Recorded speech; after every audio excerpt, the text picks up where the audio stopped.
Staying present when all hell is breaking loose. Today we're going to talk about staying present, how that is so beneficial to you, and what happens when we're not present. So stick around.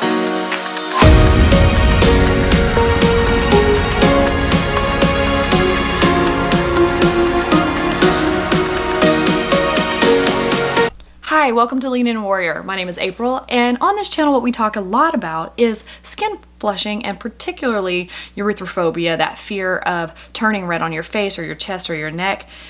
I personally struggle with this at times, and so I felt like I wanted to make a channel so that we could all talk about those types of things together, because when I talked about it, I realized that other people had something similar going on.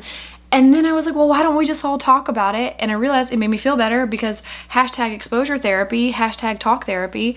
So what we talk about a lot are contributing factors to that skin flushing, whether that be a histamine intolerance or anxiety. A lot of times we will talk about anxiety and mental health because I do believe that contributes to a lot of what I have going on, along with some sort of histamine reaction or intolerance to progesterone and estrogen in my body. So today we're talking about staying present.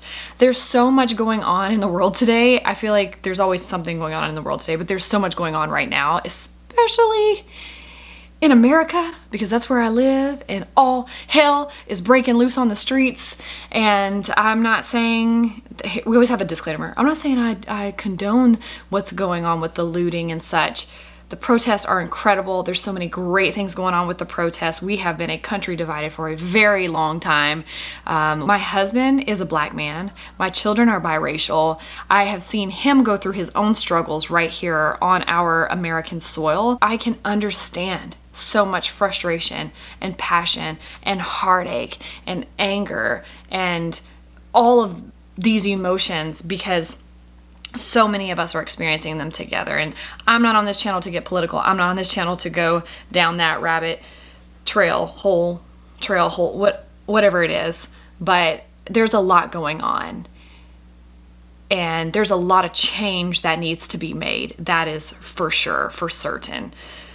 But with everything going on, whether that be coronavirus or civil rights movements or George Floyd, and all the other names. His name is the dominant name, obviously, in the media right now, but there's so many other names. This is such a problem.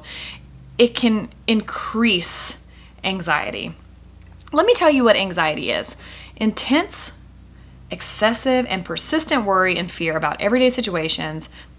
Fast heart rate, rapid breathing, sweating, and feeling tired may occur when you are anxious. There is definitely a very real physiological reaction to anxiety in our bodies, and for a lot of us that will create stress hives, anxiety hives, that red flushing that happens when people get extremely upset and anxious and worried.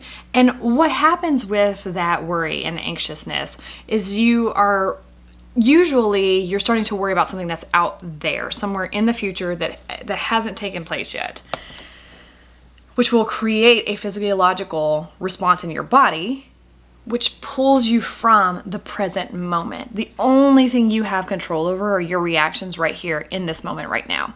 So when we get out there and we start worrying and playing these situations out in our head, or confrontations in our head, or what if the riots don't stop? What if they have to call the army? And what if coronavirus wipes everybody out? You're not anchored to the present moment, because right here in this present moment, there's a lot of other realities that are playing out that are true, real things.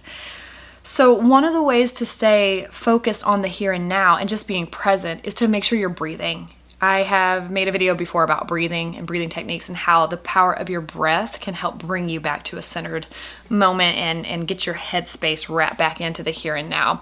Sometimes people need to touch something. There's this touch therapy where you need to touch something physically. I'm touching my laptop.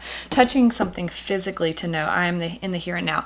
I also have used this technique before in my own life, is where I will grab my hand like this and push my thumb into the palm of my hand like this, so it doesn't look like I'm doing anything weird, but I'll just hold my hands this way and push into the palm of my hand to create some pressure and a sense of awareness in the here and now. I know some of you may have heard or know of weighted blankets. That weighted blankets help to calm children or adults with. My card shut off, but it got too full and I had to erase everything. So back to what I was saying, the weighted blankets help to calm people with a sensory overload or sensory processing issues.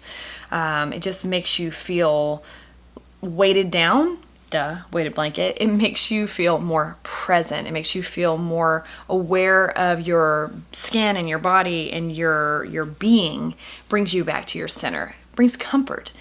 And it's not so much about we just need to have comfort by being present, but what good are we doing by letting our head get out there and start worrying about everything that's not truly happening or all the things that could happen?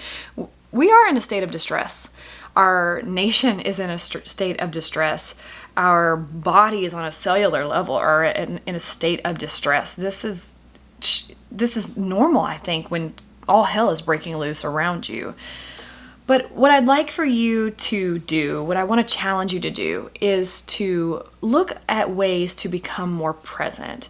Set yourself a schedule for the day, or 3 things that you're going to stick to on a schedule, whether that be getting in a 10-minute walk for the day. Taking a walk can do wonders for you. Doing 5 minutes of deep breathing exercises. The YouTube and Google are a plethora of options and ideas when it comes to deep breathing techniques and finding ways to become present. Reading a good book, giving yourself an opportunity to go take a bath, things that will bring you back into a centered state instead of being so out there in the craziness of everything that's going on. It's good to check in. It's good to know what's going on in the world, but to obsessively watch and look at sources, media sources especially, that are there to inflict even more division and fear, not so much. So eventually you just have to get into this place where you go, that's enough, that's enough, that's enough. And find some sort of anchoring skills for yourself. Now, what does this have to do with skin flushing? Everything, because for so many of us, it is anxiety that creates that skin flushing. It's our nervous system already in an overload state that creates so much of the physiological effects that we're feeling inside of our body. So the more we eat good foods, drink lots of water, get adequate sleep, and reduce our stress, the less we're going to have that flushing happening in our body. Is it still going to happen? Most likely. But we can also make it worse by not taking care of us, by not having those self-care rituals or things, and it doesn't have to be a ritual, just things in place when you know, this is how I feel when I'm deprived of sleep. I should get some sleep tonight. I should not make any irrational decisions right now or major decisions right now. I should not pick a fight with that person that I love so much who's kind of getting on my nerves today. I just need to sleep. So that is really what I wanted to bring to the table today to just talk to you about. It was heavy on me this morning to talk about being present, coming out of the weekend into the week and thinking about all the chaos of and warranted anger and frustration that is going on in the nation of the United States right now.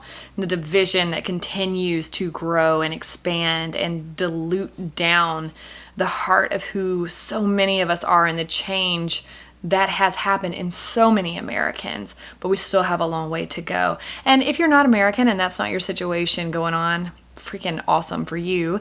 And but I do still hope that you found this helpful. It doesn't even have to be about the stuff that's going on in America. It could just be just your everyday things, your bills. If you've been out of work for the past few weeks because of coronavirus, that is a stressor. And it's easy to just get focused out there on all the bad and all the negative things that are happening, which then will create that impact on our nervous system and making us more anxious. And anxiety, it breeds anxiety. So once you trigger it, it's just going to keep going.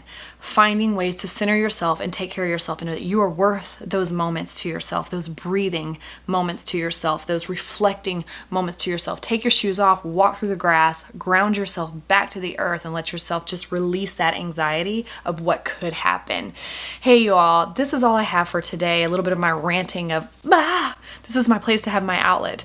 And I do hope that it is effective and beneficial for you to hear this. And maybe you were already thinking the same things and you just needed a little bit of a push of someone saying, yeah, you're on the right track. If you like this video, I would like to invite you to give it a thumbs up. And also, I really want to invite you to subscribe to the channel. It's nice to have a community of people who are walking the same walk with you, and just supporting one another just means the world to me. And it's been able to really inspire me in ways that I didn't even know was possible, thanks to this channel and this outlet, and for you guys who are coming alongside to subscribe and join along with the conversations as we grow this channel and help reach other people who are struggling with understanding or accepting or healing their skin flushing and blushing and erythrophobia, things that they've got going on. So until next time, my friends, I'll see you in my next video.